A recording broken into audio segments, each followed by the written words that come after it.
Cara, quem que é hoje na atualidade? Se for resumir o Fernando, quem que é o Fernando? Cara, hoje eu tenho 31 anos de idade, eu tenho uma filha de quase 3, né? Agora vai estar fazendo 3 anos agora em novembro, dia 1º.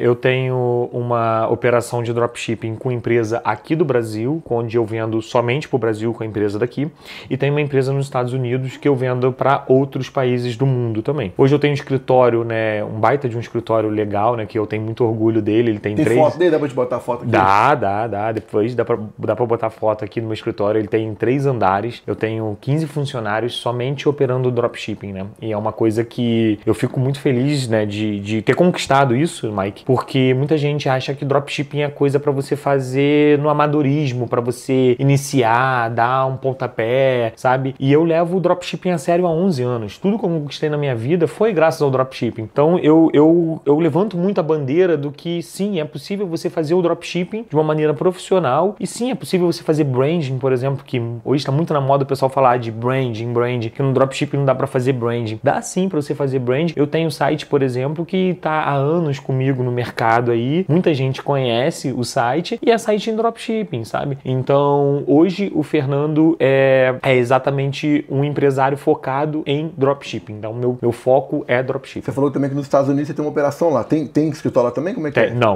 Eu não tenho escritório nos Estados Unidos, por quê? Toda a minha operação eu rodo no Brasil. A mão de obra nos Estados Unidos é muito cara. O que acontece? Nos Estados Unidos, eu tenho empresa lá, por quê? Com a empresa de lá, eu consigo vender para outros países sem burocracia. Uma coisa que muita gente tem dúvida, mas se eu tiver uma empresa aqui no Brasil, eu não consigo vender para outros países? A burocracia é muito grande. A probabilidade de você ser, por exemplo, bloqueado por um gateway de pagamento é muito alta, sabe? Então, quando você tem uma empresa, por exemplo, nos Estados Unidos, que é o meu caso, você não você não tem esses problemas, você não tem essa dor de cabeça mais para se preocupar. Então é muito melhor. Tá, mas antes de você chegar nisso aí, como que era a sua vida antes? Como é que você veio de família? A gente sempre fala isso, não é de fazenda que veio de família rica, não, é porque a gente gosta de valorizar. A ideia do podcast é mostrar histórias reais, pessoas que mudaram de vida, né? Entender como que foi. Como é que era a sua vida antes? Você veio, você nasceu em berço de ouro, com facilidade? Você veio do zero, fudido mesmo ou não? Como é que era a sua vida? Eu não posso falar que eu era bem fudido, mas eu era pobre. Por exemplo, eu estudei em colégio público, sabe? Eu fiz meu ensino médio todo, eu fiz em colégio público. E, inclusive, quando eu era mais novo, eu tenho uma cara assim meio de... Não sei se é uma cara de nerd, mas, por exemplo, se você me olhar, você acha que quando eu era moleque eu era meio virado no samurai ou era mais estilo nerd? O que você acha de mim, assim? Quando eu era garoto, assim, com os 14 anos de idade. Você era cara meio doido, né? Eu era muito louco, cara. Eu era muito louco. Então, certeza. Eu era muito louco, assim, e graças a Deus não fui para caminho errado, mas eu tive várias oportunidades de poder ir para caminho errado, porque eu morava em bairro pobre, sabe? Então eu tive amigos que acabaram indo para caminho errado, mas graças a Deus eu sempre tive uma coisa muito na minha mente, que eu sempre tive muita vontade de vencer. Eu sempre tive muita vontade de ganhar grana, mas a minha amizade ali não ajudava, né? E aí acabou que eu fiz muita besteira quando eu era garoto. Sendo que quando eu tinha 16 anos de idade, né, graças ao padrinho da minha irmã, ele era um cargo alto numa companhia de elétrica lá da minha cidade. E aí eu tava fazendo um monte de besteira, aí ele falando assim pra mim, cara, por que você não toma jeito da tua vida? Por que você não faz um curso técnico de eletrotécnica que eu te coloco dentro da Ampla? A Ampla era o nome da concessionária de energia da época, que agora virou Enel. E aí ele falou, eu te coloco dentro da Ampla pra você fazer um estágio lá, cara, você tem que tomar rumo e tudo mais. Aí me veio uma virada, eu falei, realmente, eu acho que eu tenho que tomar um rumo na minha vida. E aí eu falei pro meu pai, cara, mas eu quero fazer o seguinte, eu quero fazer um curso técnico, não desses pagos, eu quero passar pro Cefet. Não sei se você conhece o Cefet. Conheço, em Minas Gerais também tem. Então, é o Centro Federal de Educação Tecnológica. E aí, meu pai, na mesma hora, falou assim, cara, eu não vou nem investir em nada em você, porque eu sei que você não vai passar. E isso pra mim, foi algo que me tocou, sabe? Eu paro acreditando, não sei, não, mas eu era muito louco. Ninguém era pra acreditar. Tem foto sua de antigamente? Eu acho que deve ter. Cara, eu tinha cabelo grande, assim, que eu jogava pro lado, né? E eu tentava esconder que eu já tava ficando um pouquinho de careca, né? Eu jogava pro lado, eu ficava mexendo assim pro lado, sabe? Gostava de andar de moto, era daqueles caras que gostava de ficar empinando moto, sabe?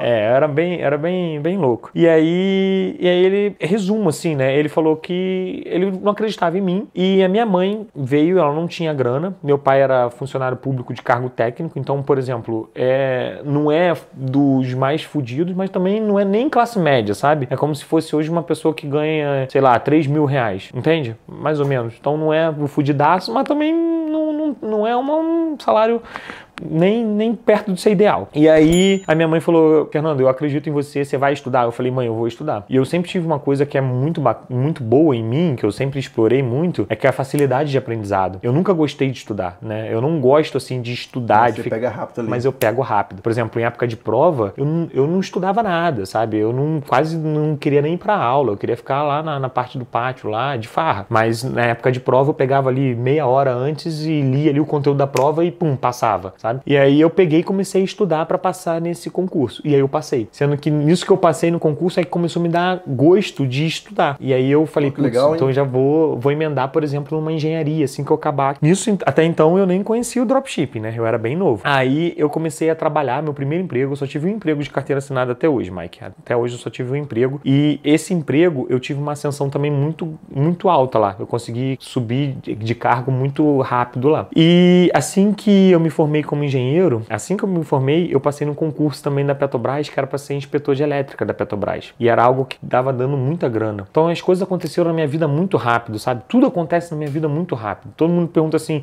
cara, mas como que você fez isso, aquilo, outro? Sinceramente, eu não sei. As coisas vão acontecendo e parece que eu tenho um planejamento para tudo, mas não. As coisas vão acontecendo, eu vou vivendo e é Deus. Só pode ser Deus, sabe? Eu acredito muito nisso. É Deus, eu sempre prezo por fazer o certo e vou vivendo cada dia. Por exemplo, eu sou totalmente perdido em data. Se você perguntar quando que foi a última vez que eu fiz uma viagem para tal lugar, eu não vou saber, nem um mês eu vou saber quando foi. Então eu só vou vivendo. E aí as coisas foram acontecendo. Eu lembro que eu passei nesse concurso e na época, cara, dava muita grana esse concurso, né? Porque era algo que eram poucas pessoas que faziam, eu era responsável por aprovar a obra da Petrobras em elétrica. Sendo que eu tinha um amigo meu, que é o Paulo, que eu sempre falo, né, pra galera, que ele, do nada, ele queria comprar, não sei se você lembra, você provavelmente lembra dessa época, você é mais ou menos da minha idade, né, Mike? Não, eu tenho 22 só. Você tem 22 anos? 22. Cara, você é muito novo. Tá zoando, eu tenho 28. Tá.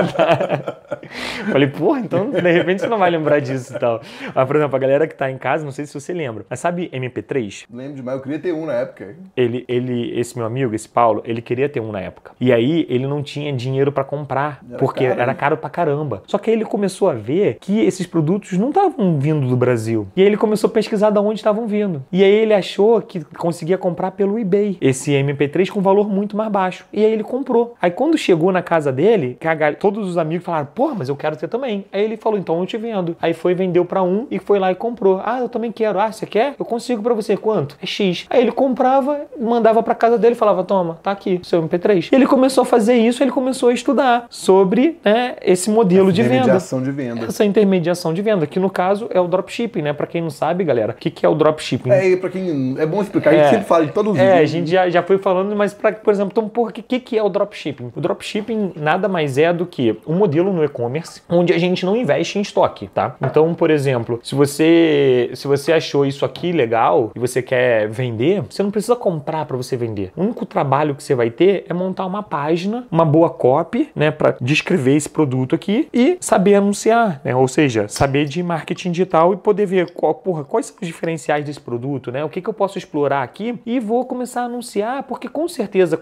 assim como eu gostei desse produto, como eu vi vantagem nesse produto, milhões de pessoas vão ver, sabe? E a grande mágica do dropshipping, Mike, que muita gente não consegue entender ainda isso, é que tem muito produto, cara, que você nem imagina que é um produto bom ou que você precisa daquilo, que você vai gostar daquilo. Aí do nada aparece um anúncio pra você e você fala: putz, que produto legal. E vai lá e compra. Ou, putz, eu preciso disso. Isso vai me ajudar assim, assim, assado. Vai lá e compra. E foi um cara, um dropshipper, que pegou e viu aquele produto ali, explorou ele, montou um anúncio e e divulgou. Então, isso é o dropshipping, tá? Então, tem uma facilidade muito grande da gente vender qualquer tipo de produto, da gente escalar o que você quiser. Pra gente escalar, Mike, eu costumo falar, pra gente escalar e vender, por exemplo, muita gente fala assim, cara, mas você já vendeu mais de 100 milhões de reais, quanto que você vende por mês, por exemplo? Meu faturamento médio é mais de 5 milhões mês, médio, porque a gente tem oscilação no e-commerce, né? Muda sempre. Não tem como falar que é tanto, mas porra, é um baita de um faturamento, é muito alto. Se eu quiser botar pra 10 milhões, eu consigo botar pra 10 milhões. Vai me dar muito mais trabalho, vai, muito mais dedicação, vai, mas eu consigo, sabe? Então eu sempre doso a questão também de faturamento ali pra eu saber até que ponto eu vou estar só ganhando dinheiro, mas até que ponto eu vou estar vivendo também, sabe? Então isso não adianta você trabalhar, ficar 24 horas trabalhando na operação. Exatamente, e não curtir, sabe? E aí também não vale a pena. Então o dropshipping é altamente escalável por isso. Depende de você, cara. Depende de você, do quanto que você vai